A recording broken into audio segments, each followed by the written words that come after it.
23rd May 2025, we are back. We just want to update you with this. Nkani yokuzana lero taona central region, if I'm not wrong, Malawi Police Service ndiye amabungu ena ma political parties they are there.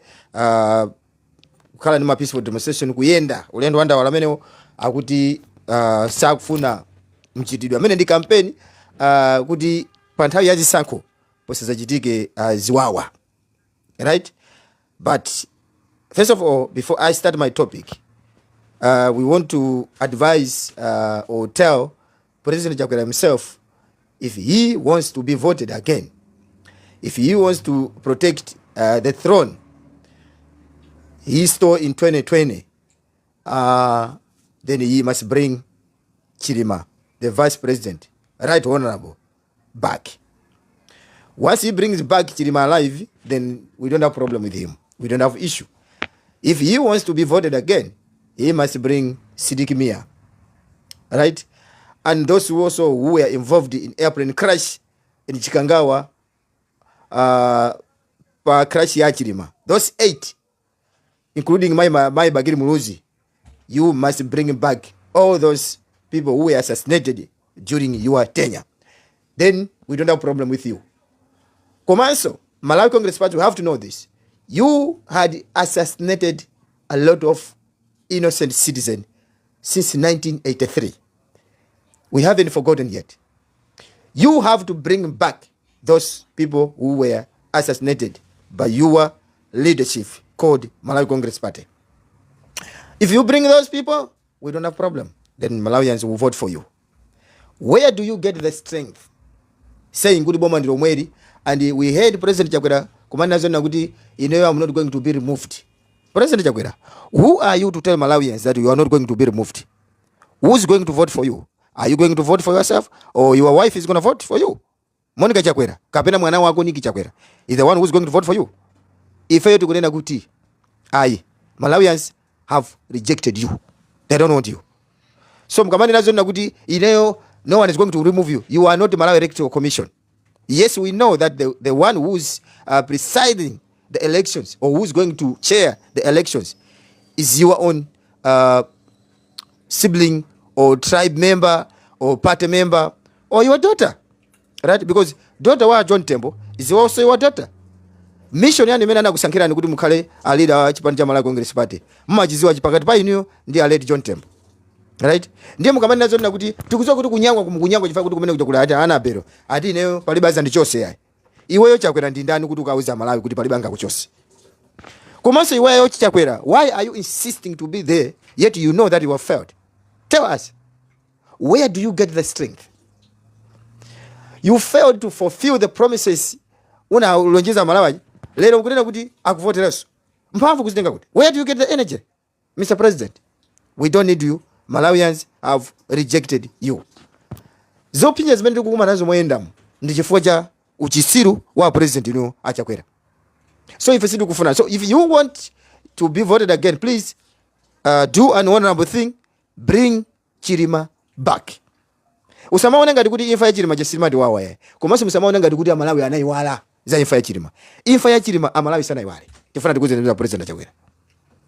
Imfa ya Chilima timazo kuti inali yokonza, and one day is one day the truth will come out. Right? Mukoza kubisa mene mungabisire because you are holding the power. But once you are removed, then you know kuti chilungama Malawi azachimva. Ndipo Malawi musadandalo chilungama muzachimva.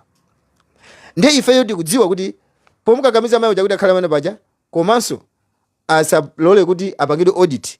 She knows kuti she has messed inside that EMD machine.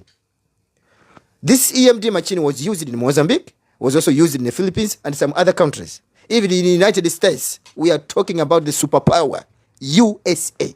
The United States of America rejected this mathematic machine. Why are you insisting to use that mathematic machine? Even in the element, that mathematic machine has element of rigged elections.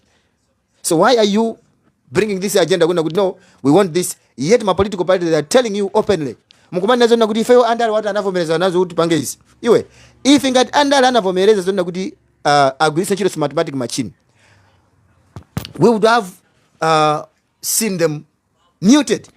Koma tikuona kuti andale aje akunena kuti tauna UTM afford DPP UDF PP akumanena zonna kuti we don't want mathematic machine.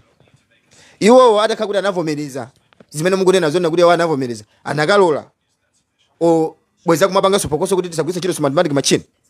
Inu mukupanga zifa kuti you got power, right? So you think mukhoza kumanena basi anthu akuza kumverani.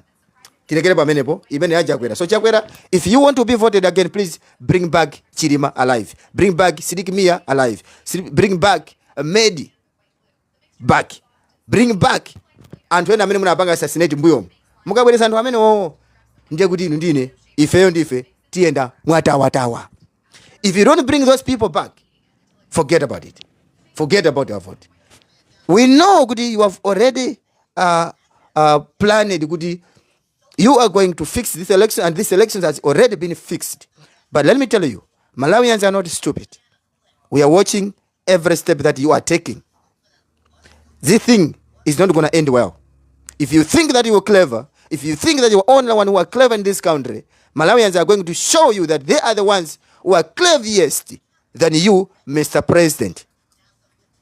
In 2020, you demonstrated to remove Professor Arthur Peter Mutharika, the innocent leader that God brought to us. But you removed them. You used judges, corrupt judges. You used corrupt lawyers. You used corrupt Nundwe, the commander of Malawi Defense Force. And you used some Malawi Police Service members to remove Professor Arthur Peter Mutharika. You used HRTC to remove Professor Arthur Peter Mutharika. Let me tell you, Mr. President, Malawians are not stupid. They are watching you. And when you removed falsely Professor Arthur Peter Mutharika, Professor Arthur Peter Mutharika did not want to fight with you. He honorably left Sanjika or State House, whatever there, and he went to Page House silently because Professor Arthur Peter Mutharika knows the best. Sana funa zokanga ndi anthu. Iweyo, who are you to tell us that you are not going to be removed? You, President Chakwera, tell us. Who are you to tell us? Are you going to vote? Ndakufusa kale kuti, who is going to vote for you? Akazako, Amonica Chakwera, kapena mwana wako Niki Chakwera, kapena Violet, amene mnamuika kwemba socha, amene ataka kuvotere. Achewa pa Central Region akuvutika. Right? Ukutukwa ni santundu wa achewa iweyo Chakwera pa Central Region. Chifukwa cha uchisiru, stupid leadership, useless leader, the leader amene amaoneka ngati kuti in his head there's all his brain is mixed with water. He can't even make a great suggestions because kana prisiridwa kana tani ndio kumanda kuti ineyo no one is going to remove me. No one is going to remove you. Who are you? Once again, kuti wewe munusanga kuchose. Ndi ndani wewe pamaso pa Malawi wewe Chakwera. Umazitenga ngati kuti ukakhala wewe as a president. You think who you are ukakhala umazo no one is going to remove me. No one who? No one yako yomena kumena uti amene sakuchosa wewe. Mphamvu kusitenga kuti. Where do you take the energy saying kuti innocent no one is going to remove me? Where do you get it? Make is there. Let the Malawians, let the will of Malawians work. Iwe ukanena kuti ine ndiri pompa ukuzivotera weka. Chifukwa chokuti ameke wajudula kuti akuyikira pamene popo ndiye mukanena kuti basi ine silichosedwa. Ineyo sinimanyoza president, sinimatukanaso president. But this president has reached at a climax that we don't have choice, but we have to swear at him because he is very useless president ever in Africa. Anzanu amanyamuka kumapita kumangapanga kuti by to talk kumaona kuti anzanu live mwangu. Ine mungapita ku United States kukamera na Donald Trump to discuss some issues that we are facing in Malawi. You don't have that. You can't even ask. You can't even maybe kungopanga propose kuti tifuna tikumane President Trump. Because you know you won't be welcome to site because you have messed up. Then why you have failed? Why are you insisting to lead us again? Yet you know that you have failed. So we don't want you. We don't want you, President Jagwe, wherever you are. If you think that you clever, let me tell you, Mr. President, that you are not clever. Malawians are the one who are cleverest than you. And not just APMUyo. This is the same Malawians.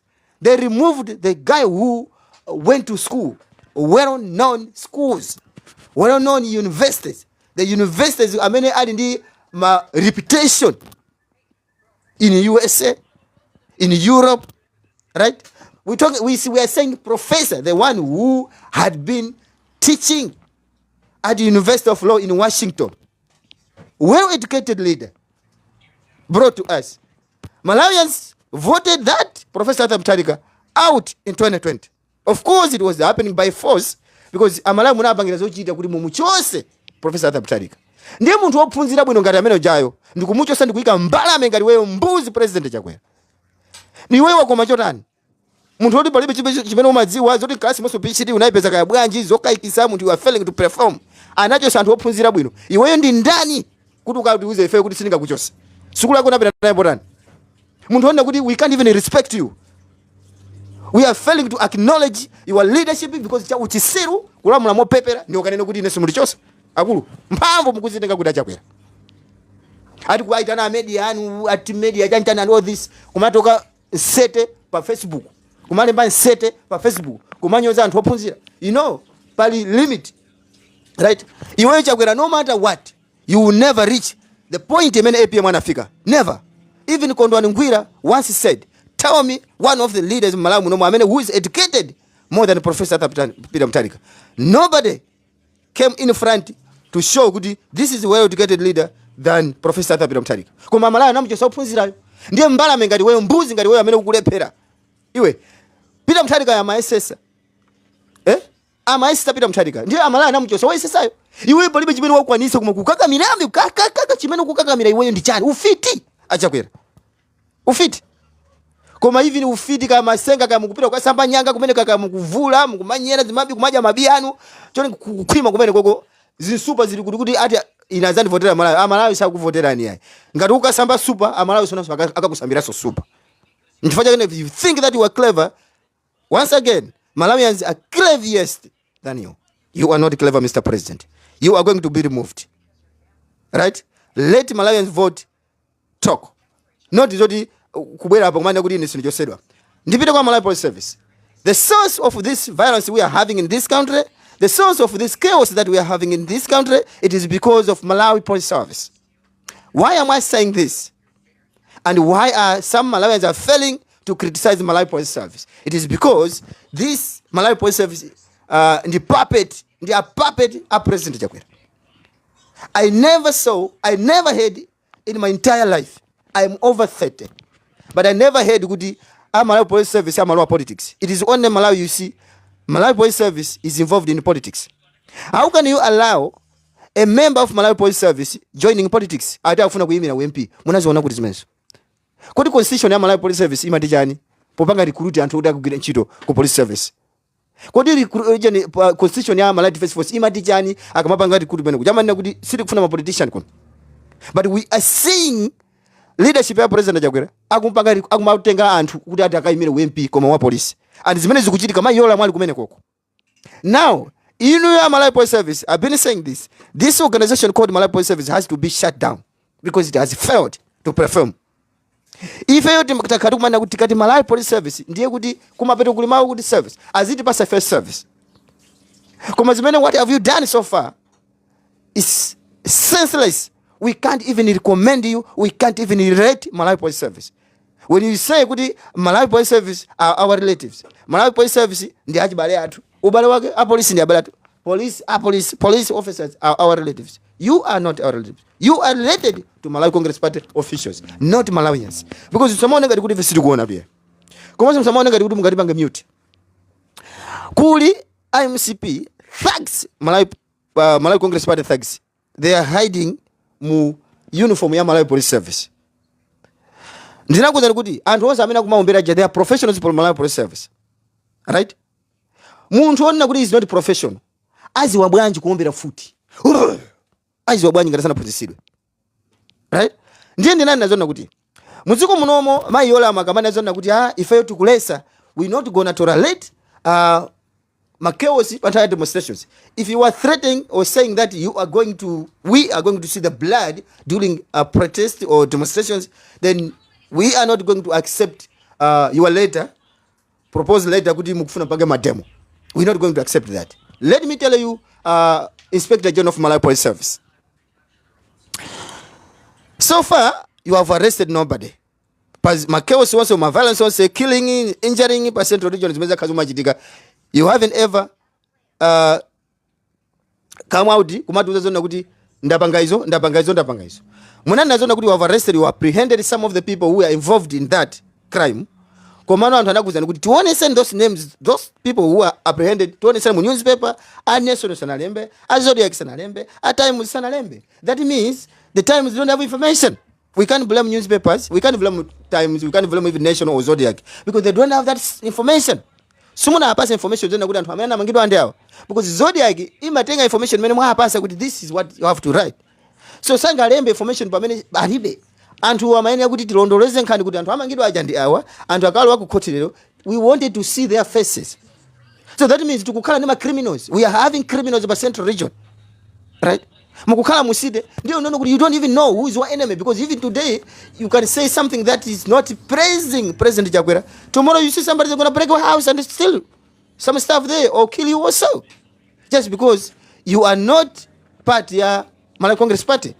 So in the central region right now it's no go zone. You can't even live there. Anthu akukanika kupanga zinthu momasuka. Anthu akukanika kugona ndi azikazi nyumba momasuka because sakuzwa kuti chinabwera ukundichana. Zimenda yankula mini basi zija ndiko zapeza kuti ndibiza na madam wanga hapa kupeza unaka kuchola chiseko. Ulamuliro wa Chakwera anda Malawi Police Service mini akungoyangana. Now ino amayola mukamana zona kuti silizololeza mademo. Let me tell you. Anthu amene amapanga ma violence mu central region. They are not from opposition. Evidences are there. You can't say there's no evidence. It is on record. Right? It is on record. You know, am I Inspector General, am I Yolam? Right? What happened the last time? Inspector General. Anthu kwa Mbowe, munakanika kumanga. Anthu akudowa amene kuyambirira zinachitika kumponena. Mpaka nazimaya anavulidwa kwenda chino ndikupita ku clinic. Simuna mange amene acha.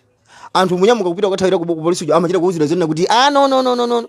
Anthu awawa muka akabwera kuno kubwera ina kuzawo kupcheza kuti amene akulowa nkati umene momwe akangutuka amene fiti akhapa. Anthu anakanika kupanga register kuti apasidwe case number. Chifukwa chokuti munawo pcheza. Aboma ili pamene po ikunguyangana mukuti zimene zimachitika mu office ya omwe mukuti apolisi akunguyangana sana panga china chichonse. Ndiye lero mukutiza zona kuti ife sitizalola kupanga mademo chifukwa chokuti inu mukumana kuti muzakesa mwazi. Anthu akwenda akukesa mwazi ndi anu omwe. Umboni ulipo boneka lino anauzidwa kulilongo and your members did draw the line and they advised Bonica Lino not to cross over that side. And these thugs also, they also said something to Malawi Police Service saying, look here, you and we are together. You must remember that. They said that. So you have to be on our part. Nzetu mizuri zoyipa zimachitika akuyangana koma osalesa.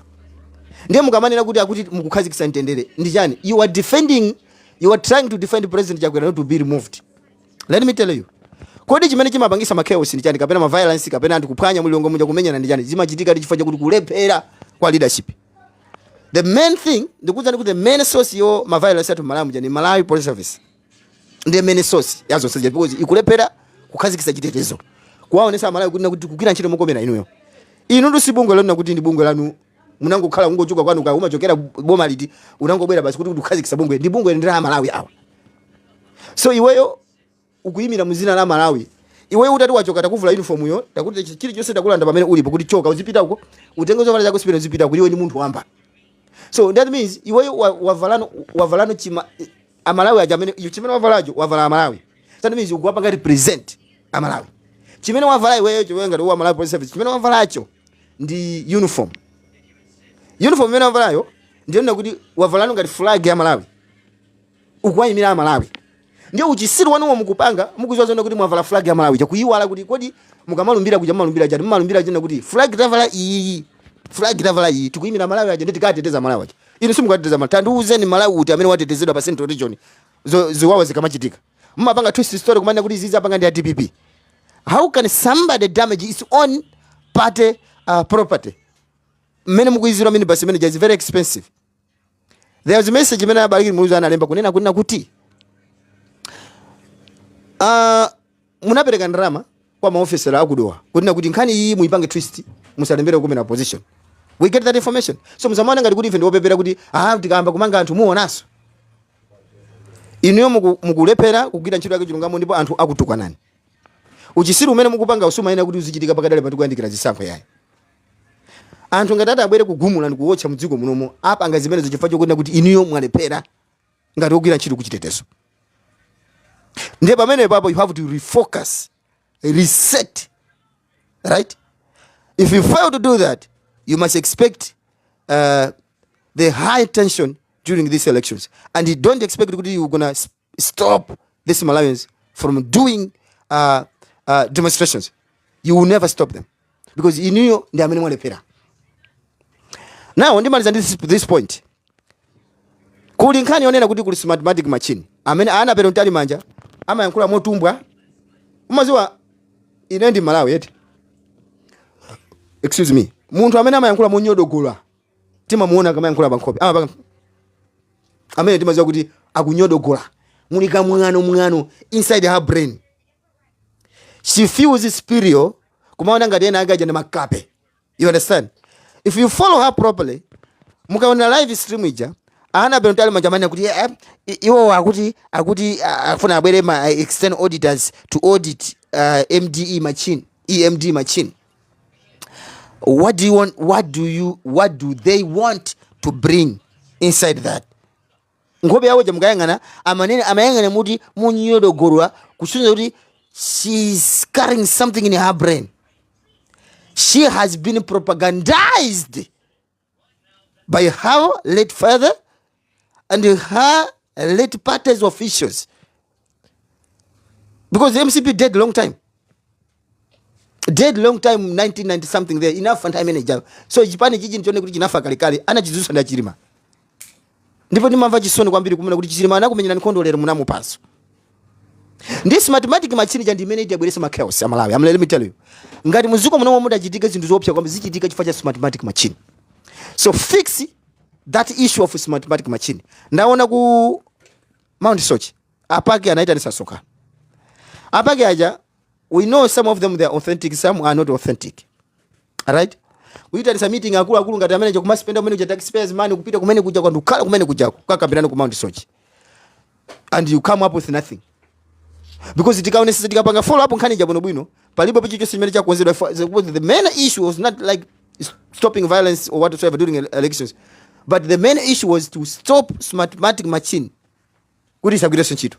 Koma muona zona kuti IMCP media akumani nazona kuti the plan ya opposition has failed. Has failed how? And you have insisted to use mathematics machine or EMD machine during these elections. Yet you know that mathematics machine has error factors. So why do you want to continue with that thing? So that mathematics machine is what is going to make Malawians to demonstrate Malawi munomo ndipo Malawi muno munuka kwambiri. Ino kumabwera ndikumati pusisa kumanda ngati kuti defend zisiru ndikumabwera mulungu mwenye kumaenda kuti basi we don't want violence. Violence is not right. What you Malawi police service is telling us as citizens. That is a fake. That's a plastic demonstrations. Let me say in this way, right? Because you are trying to defend President Chakwera. So mathematics machine, if you are going to use it, and if you make Malawi Electoral Commission is going to declare President Chakwera as a winner or the winner, that's how you are going to see the real demonstrations. And antwambiri avulala. Ndipo izizi muko banga mobilize izi mungu kuti zimene is not going to work because you already planned. Timaicha kuti game plan. Imene ndi game plan imene mwaipanga kale mukakambirana kumuzwa chani kuchitika machaos kwambiri because bwana anthu ngasipa nopati kumenyana nkhondo. Ndiye tikufuna kuti kuisi ntchito Malawi Police Service kuti kukhala awareness. Siti kupanga promote kuti muziko munomo muchitike ziwawa. Komano ziwawa zibwera chifukwa chani? Ziwawa zibwera chifukwa chakuti Chakwera azapangidwa declare as a winner. Pamene pada bwera ziwawa. So the main thing that has to be fixed ndi kumuchosa Chakwera we. There will be no more demonstrations, I'm telling you. Believe me or not. Kungoti mathematics machine isagwire and Chakwera sazalamula so muziko muno. I'm telling you, there will be no more chaos in this country. And anthu ambiri amene ali kunja zakhala kunyamuka kumapita kuti because malamulo amene akukhazikisira makunja musakufuna anthu obwera. They don't want foreigners in all over, even the United States. They say you must go home. There's a app imene akhazikisa kuti go home. Anthu akufuna akakhale ku Malawiko. Koma ukhala bwanji muziko dziko loti likulephera. Ziteka bwa? So kuti munthu abwere kumene koko asangalale, kuti so muziko muno anthu asamatukwane boma, asamatukwane mapolisi akamuona, asamatani, chifukwa awawa amakhala makwalala momwe. Moto umene anabwesa mana kuti apolisi ndi abale athu, amaziwa zona kuti amakhala makwalala momwe. So amapanga uchisiru, kumavala uniform uja kuma ali wa MCP, ni kumapanga za uchisiru, kumakuza kuti amakhala makwalala momwe. So inuyo Malawi Police Service, once again, if you love your life, please don't defend President Chakwera. Chinantindi cha Malawi chijacho ndicho option kwambiri kujipanga control. Ukoza mapanga makani kumandiza ra mwana amene akamba za usiku, I'm telling you the reality. This is a reality. Mukundimvesesa? Mukapanga mistake yona kuti mumpange defend President Chakwera wiwi. Iweyo ndi amene kumane ndicho option kwambiri. Kuti Chakwera ali ndi chitetezo. I want to insist on that. Even Malawi Defense Force, you have to get this message and get it right. President Chakwera stays there at State House and he got bodyguards. Palipo mtu amene angalodo pita amene kuja kopanda chilolezo. Right? Umakasechedwa and all that. Koma iweyo Malawi Defense Force timakhala mu mwabi wemu. Mukawale umu. Kamwera 12 mwene, kamwera 18. Mukhala mbangwe mu. Muli machinjiri mene muli mchirimba mene muli mulunzu. Muli muchireka mwambiri muli mbangwe, muli muchiromo numu. Mzingwango muchirogo. Mundirande. Muli to. Tikukuonani. Ndio uchisiru mene kuchitika anthu aza kubandula iwazi kubandula no iweyo. Ndio chimene chikuchitika kusogolo kuku anthu azithana ndi niyo one by one. Mutipesese? Sikuti songamuoneso kuti ndani. Chifukwa anthu amakuzwa zona kuti amakhala nyumba yo, ndi waboma amakhala uko. TN9 ameneyo. Chifukwa cha uchisiru popanga defend President Chakwera. So simunga blame Amalawi kuti kukuchitika izi, simunga za blame so munthu wa opposition because ndi uchisiru wanifa kuti anthu amene akukuyaja, anthu amene akuya ndi boma ili, even in also you affected. Salary zanu zofoira, uniform zofoira, nsapato zofoira, nyumba zimukhala zofoira. Mukungo kukwira ntchito mulibe sogolo, you don't even see any future. Muntu kungo kumango khala baziko panopa opanda sogolo ngokira ntchito mango landa ndalama kwakula chakudya bazikukhala baziko makuti wa police. No salary kukwera zinthu sokwenda mziko. Business kwenda kukatenga matunduma pa Tanzania apokwenda sisi kwenda no profit. Koma kugwira ntchito mboma. As a civil servant. Ndefe tikukumenyera nkhondo pano umati kulimbana nafe kuti kulimbana. Koma zimene kupanga kuti ngati mukuona ngati kulimbana ndi kukonza sogolo lanu. Achitetezo musamuteteze uyu. Musambakire Chakwera kuti apitiriza so. Kukubweraku Amalawi muzizi Amalawi amene tili nawo pakadali pano si Amalawi ambuyo. This generation is very strong when it comes to express their views, or sometimes because you threat, because tukuziwa zona kuti Malawi Congress Party inayamba kupha china chilimanja kupha china gada mambuyo mukupanga panga zinthu zankhaza ndicho ninga kuti anthu aziopa kuchita zinthu. Kuti kwana konzeratu tili ni anthu ambiri like well known people amene amaopa kuti akambe zinthu ziji. Sikuti anthu safuna kukamba ya.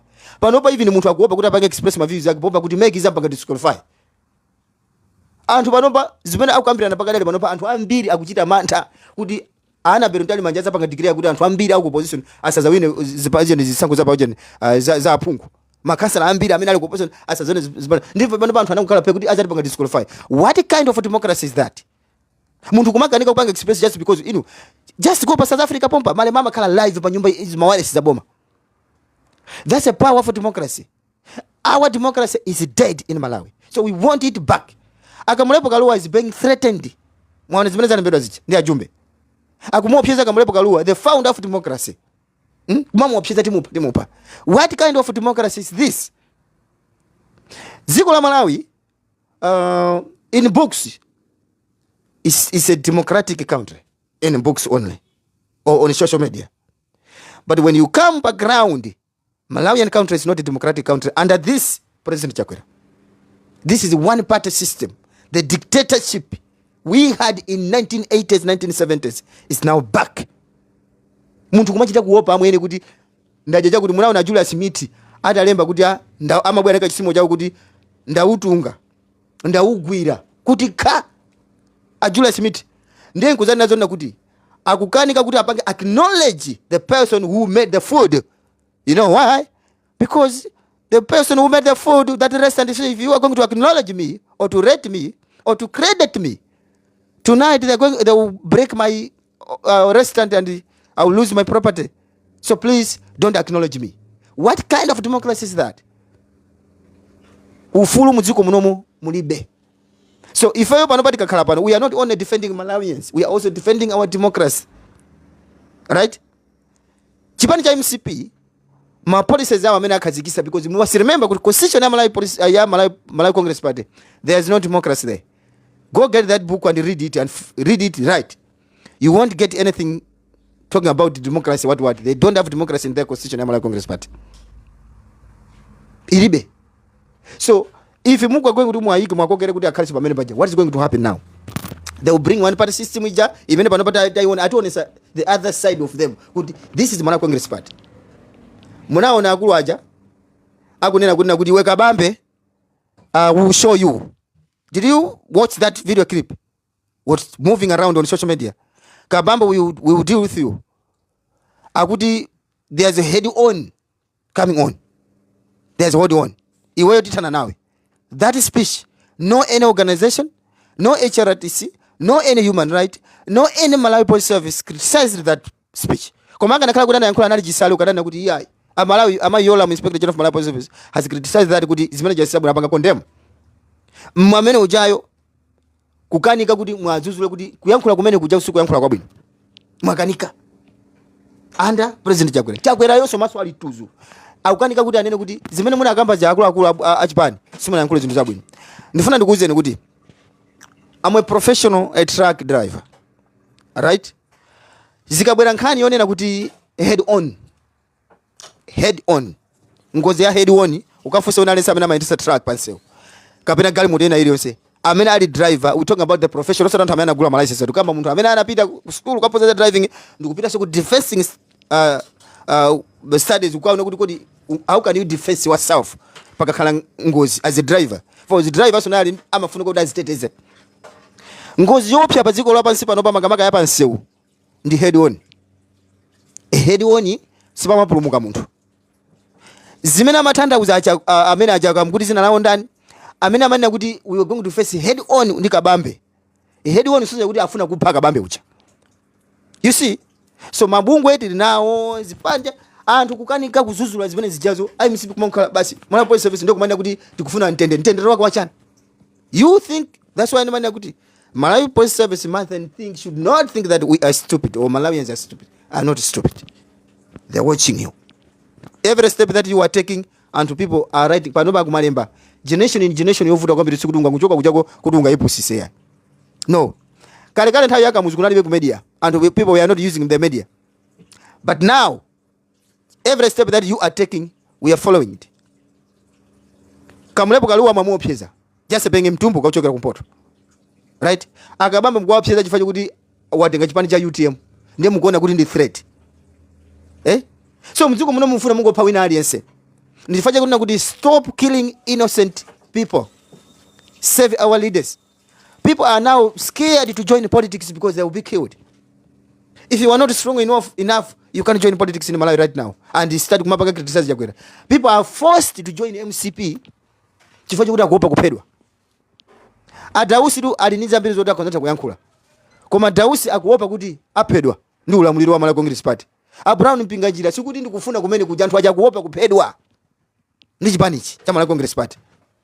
So ngati sikukhala mbali yawo inu Malawi Congress Party yakhala ku opposition more than 20 years. 26 years ili ku opposition. Tandiuzeni ndi ndani msogoleri wa chipani cha Malawi Congress Party anaphedwa pa ulamuliro wa Bakiri Muluzi, ulamuliro wa Bingwa Mtalika, kapena tingoenda kuti ulamuliro wa DPP, ulamuliro wa Joyce Banda. Tandiuzeni ndani wa MCP kuchoka Central Region anaphedwa. Ndani? Ndi chifukwa chani MCP imakonda kupha anthu ena amene sali akwawo. Tafufuza mu history ya Malawi anthu amene anaphedwa kwambiri mu ulamuliro umene amakhala kuphedwa mu ulamuliro wa Malawi Congress Party. Muzaonesa kuti they are outsiders. It's either Ngoni or Ntumbuka, Mulomwe, Muyawo. Kapena Msena. Sidikimia is from Dangasede. And you mustn't think kuti Sidikimia anafa ni COVID. Sana afa ni COVID. They assassinated him kugulisa ntchito zimankhwala zokuphaiza. Chifukwa kuti jani amafunza ndalama zikuti mundipase kokanga kajatu paja mwakuti. So uchisiru kuchitika mdziko muno. Now IMF is gone. It's too much. Ndipo boma ilili lalakwisa millions. Muntu hivi nofuna kulemba nyimbo, nyimbo singa kusiwa kulemba. Ine sinimata kuimba, koma ineyo napanga nyimbo za mbili more than 20,000. Pa ulamuliro wa Chakwera mu 5 years hizi. So tikuti stop killing innocent people. If you want leadership, if you want to be voted again, please bring back Chilima alive. Bring back Medi, bring back Sidikimia, Mai Muluz, Suleiman and others, bring them back them. And those who were assassinated in 1983, bring back. Then Malawians will vote for you. Chipisani sugar uja. IMF is not there. You were fooling yourself, cheating yourself, saying, goody, no, IMF once is gone, everything will be okay. Let me tell you, that mission under this President Chakwera, that mission is not going to work. If it was Peter Mutharika, yes, I would recommend goody, maybe it will work. Koma inu, muntu uyuyu, ama chita kuoneka kuti wolo mapunziro kalasi mozongo onera, anga kwanise zintu opanda IMF. Now sugar is 5,000 per packet. Malawi is one of the producers, Southern Africa, we produce a lot of sugar. Some of the sugar ama pita kwa America. Some South Africa. I love sugar tima muona tikapita mjonzi mabira mboxers tima ona sugar huko mpanje. Malawi akugula sugar uja modula ngati gold. Why are you making that sugar expensive? Because andale akusowa zimano ko bera sopano. Akusowa ko bera. Afuna abere kumene kuja kushuga kuja. Sugar kumagula 5,000 abangu yetu. 5,000 sugar. Amene timamugula 100 chakuti 90 chakuti kale akwakulu ndipo wina ukamachoka kumane kuti funa upange defend anthu awawa. This is sad. So I'm going to conclude my live. My warning to Malawi Police Service, please be competent. Do the great job that will make Malawians happy. Koma ngati munthu apange zona kuti mufuna kuti ifeyo tikupanga zona kuti bwana wanthu chakwera khalebe pomwepo. We know you got my agent akuti intelligent alipenda pale poso magroup mamilibus ena kumakwera kumabweresa timatopic minibus nkuyamba tu iwowe amayamba ndi iwowo acha kwera sakulamula bwino yayi ndicho linga kuti akutape ngamo amene mujamo mudapanga hangi ma recorders muthu mwanu mkumapanga record anthu zimene ukamba anthu akuti intelligent. Why intelligent wanji omafuna ku busy conspiring akuti ma CID ena anaponya kuundeka huko wina namchosa mu group uchisiru umene nikutumiza ka link kena kake kaso mathematic machine mu group ndicho ninga kuti amve conversation ya mu group ngokuti chuchitika ndi group imene machedwa unhappy Malawians kumene kukuli mama CID ambiri mbiri a Congress chifa link nayi ponya pati ati kumatenga information imene muchamo ndikumaka mponyera chakwera uyu akukamba chakuti amene mkufuna mpana kodi what kind of democracy is this? So inuyo ngati simuteteza zisankho izi zimukomera Malawi ndikupanga kuti chakwera apite pamenepo amayolamu Inspector General of Malawi Police Service. Let me tell you this once again, if you are going to defend this thing issue ya chakwera kuti apitirize kapena mathematic machine must work, don't think kuti Malawi simukhala ma chaos kapena violence kapena kapa na anthu. Don't think that chifukwa kuti anthu akuya kale anthu kuti akuziwa kale zosatira, and you know the truth. Anthu akuziwa kale zosatira. Whoever is going to lead opposition kumene kwakakhala ndani akapanga ngwirizano wako kumene atugwirizana visiti kuziwa kumene opposition no any doubt is going to win. Anthu zosatira ali nazo kale mutumwa kuti kuwina ndi opposition. Ndiye mukangoti wapanga dikira kuti chakwera kuwina pamenepo ndiye pamene patayambike ziwawa pacha pamenepo. Ndiye simungatha Malawi. Ndiye iweyo ukukhala makwala kukhala kwathu ena feso ni malando ndi makwala lamu. Inu mumakhala mbama kuti magona. Ndiye ukanteteza so chakwera. Ase wewe niza kuswani chibonga. Nisakusekerere ya. Niza kuswani chibonga. One of this. Because zonse zimene zachitika pasento ndi panja mayi yola mukanika kwa amanga anthu kuti anapanga zifomba zimene zijazwe. Lero nkumabwera amene panja makanga kuti ali kumbe kumene kujako.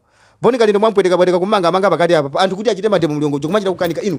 Zigawenga kumachita kubwera palongo paja. Ndikumatema anthu wa polisi kumangwenga na chonchi. Lero mkumana zona kuti siti kufuna ziwawa. Anthu anapanga ziwawa je sifuna mangi. So ziwawa zizi kubwera ndi MCP lero mukukana so mkuti yayi. Adika adedi nchidi kutukwa na bwasi akulu sindi kutukwa na kumanu kama chilungamo. Only that you are getting it wrong. And wina kumane kuti we Malawians don't include me. If you do kamaka mama live hapa we don't include anthu Malawi Congress Party. Malawi Congress Party si Malawi yayi. Anthu achipani cha Congress ndi anthu akupha. So we don't count you. Sorry for that. We don't count you. We know the majority of Malawians now right are they second tier the government hii. So tukukamba Malawi ameno. So ngati yule wa MCP pano kufuna po jani. It doesn't matter group kwa ngoma my life is and I don't have time that. I don't have that time. So whoever is protecting President Chakwera ndiye kuti is one of the beneficiaries. Iwe ngati kupindwa nalo boma ngati tukwana bwanji. Pamene Chakwera ndiye mbuya wako. Ungamutu kwa bwa? Ungamusambwaze bwanji. Ati situlola kuti mathematics mwake chini aje na auditor zabwere azapange auditor minimum chifa abwesa china chake minimum. Ana penalty manjati kunyodo kula kumene koko basi kuzimva ano kuti nakuti pano pa inenda Africa bino chairperson. People removed justice ndani huyu masenaja anachosa Jenasa Dr. Jenasa So awawa ndi andani? Ndipende kunena kuti how special are you kuti simungachosedwe. Anthu anamuchosa amene uja, ndipo Professor Arthur Mutharika follows, understands the democracy. Analolera kuti Jani Ansa achoke. Kodi mukuziwa zona kuti boma limene ndani mphamvu la DPP osamuchosa Jani Ansa? Ngati pano panthu akunena kuti mai Anabel Mtali Manja achoke, ayi MCP akuti amene sakuchoka. Sumatimati kumachini choke, akuti sumatimati kumene sikuchoka. Chifukwa kuti ali ndi mphamvu. Kukachita meeting kungotaya nthawi kupita kuja kuja ku Mount Sochi, palibe chimene cha sinthako apanga insist kuti sumatimati kumachini igwira ntchito. Mukuziwa kuti mphamvu zimene muli nazo DPP nani nazo kantha kupanga zimezi, koma chifukwa kuti DPP it is called Democratic Progressive Party. The progress ya democracy is the DPP. Ndiye ndikumene kuti democracy analolera kuti mai Jani Ansa achoke ndikumusaka chifundo kachali amene anapanga zokomera MCP. Ndiye uyu ndi ndani kuti asachosedwe? Iniyo ndi ndani kuti musamvere zokumva za Malawi? Ino nthawi imene chamafuna kuti muzimveredwa. Achakwera pa songano, jakati yani vandu kunoko. Kuma uzana ayi mwaku anthu amakumverani ino achakwera. Yet so panopa simufuna bwaji kumvera anthu anzanu. Simufuna bwaji kuamvera Malawi omwewo amene anakusankhani. Mbona kuti mwalepa bwaji simufuna kuamvera. So chifukwa kuti wewe ukupindula ndesu ukuona uchisiru wachakwera uyu. Iyi ni mbuzi. Iyi ni mbuzi ya president, imbuzi. Iyi ni president wolephera uyu. Munimvesesa. So iniyo ngati mwana ngati kuti muzitipanga ife intimidate, muzitiopseza kapena muti mphamvu kuma nafe ati kutenga nkhope, sine malo wa muchigoba yayi. Name doesn't matter. Dzina zimene zilibe ntchito. What matters is my face. Right? Ngati kuna lembedwa kuti ine ndizafa chifukwa cha ndale. Let it be. Who am I? Kwa pita beno longo mwapita saposa chedwa. So who am I to be spared? If it means to sacrifice democracy atu yi, then let us sacrifice. Let us die. If you are ready, because I've received a lot of messages from MCP threatening me that they are going to assassinate me because I'm doing that. And some of you are saying, nah, you are saying that because you want a visa to go USA. Sorry for that. I don't want to go to USA, and I don't wish to go to United States. Yet I'm qualified. Or even though I'm qualified, I don't want to go to Europe. No. Kwa Africa kunuku kumandikwanira. So, Siguri is everyone who is criticizing the government wants to go to the United States. No. Some people, like I myself, we love our country. Right? Let us defend. When they're chasing us and telling us, go home and fix your country, this is a part of fixing the country. I'm using my platform, using this media to demonstrate and teach Malawians not to vote this guy as I'm voted with. So if it means that you are going to do whatever you want to do upon my life, it is up to you. God is just watching, and God is not going. Don't think that God will stop you from doing evil things upon my life. God will never stop you. Even God will never stop you, because God is not part. He has been to this. God is just watching. There is one day you will be responsible for all this mess, and that one day it will be too late. And this one thing that Chakwera has to know, deliberate sin will never be forgiven. If you know that this is sin what I'm committing right now, like assassinating Chilima, may he so rest in peace, and thinking that God is going to forgive me, Mr. President, forget about that. This is not God I know. I know our God is good, but he will never forgive you for doing a deliberate move, because you already knew that this is a sin, but you continued with the odd behavior, assassinating Chilima. Yes, you are happy. Now he's there. So God in this time, Malawi, let me tell you, God is going to fight for us while we are just on idle or on stationary. Let us fight. Let us act. Let us speak out. Let us demonstrate. Right? Then God will bless us through that. I've been saying this. You can't just stay idle and expect God or expect blessings from God. If you want something, you can't just sit there by bed and praying, God, please, I need dollars. I need $1,000 while you're just sitting at your bed or sitting on your bed, whatever. God will never bless you. You have to come out and start working there outside, then God will bless you through that. Same like what we are doing today. Let us act. Let us speak out. Let us vote in huge number to remove this President Chakwera. God will bless us through that. I know the God thugs, it has already started in Central Region, and the American Embassy has condemned that also. They already start injuring us there. And you know what? God is not even stopping them. The God we serve, the living God we are serving, has the power to stop every evil activity that is taking place on our earth or in this country called Malawi. Has that power. But the God is not taking part. It's just watching. Because our God is merciful. You know why? Because he wants you to repent. Kuti akufuna wewe kuti usinthe ochita zoyipawe ndi amango kuyang'ana kuti ukana kuti amuna mwake ndipo koma if you continue that behavior sikuti mulungu achakukhululukira, because there are some of you like President Chakwera kuti tikapha wawa mulungu akatikhululukira. If President Chakwera is going to heaven, I am also myself, I'm going to go to heaven. Now let me tell you this. If these Malawi Congress party officials are going to heaven, I swear before God that I will also see the heaven, because I'm also a sinner, right? Chifuka izi zamachira mwadala zimene kuti andikhululuka sizitheka zimene zozo. Yes, mwasogoza anthu amenewo, koma not this God. And one day in heaven, you President Chakwera, you will regret, you will remember, you will recall my word. I'm telling you. You will recall this. You will say one day, uyu wa situation Malawi, this boy was telling me, mwina soto sitiri kumoto, iweyo ndine, because I'm not holy. Iweyo Chakwera uli kumoto kumene kucha inaso ndiri kumoto. Uza ndiloza nikuti, I say, iwatu uli kumoto, kumoto bajo nkandu uza hatu. Mwina ndika namvera zimene umanena ziti. Right? So, nkhani yanga ndi mafana ndikuze ndimene yo, amene akufuna muteteze Chakwera. Protect Chakwera at your own risk. If you want to protect this President Chakwera, if you want President Chakwera to continue, do that at your own risk. Situation Malawi. Thank you so much. I'm gone.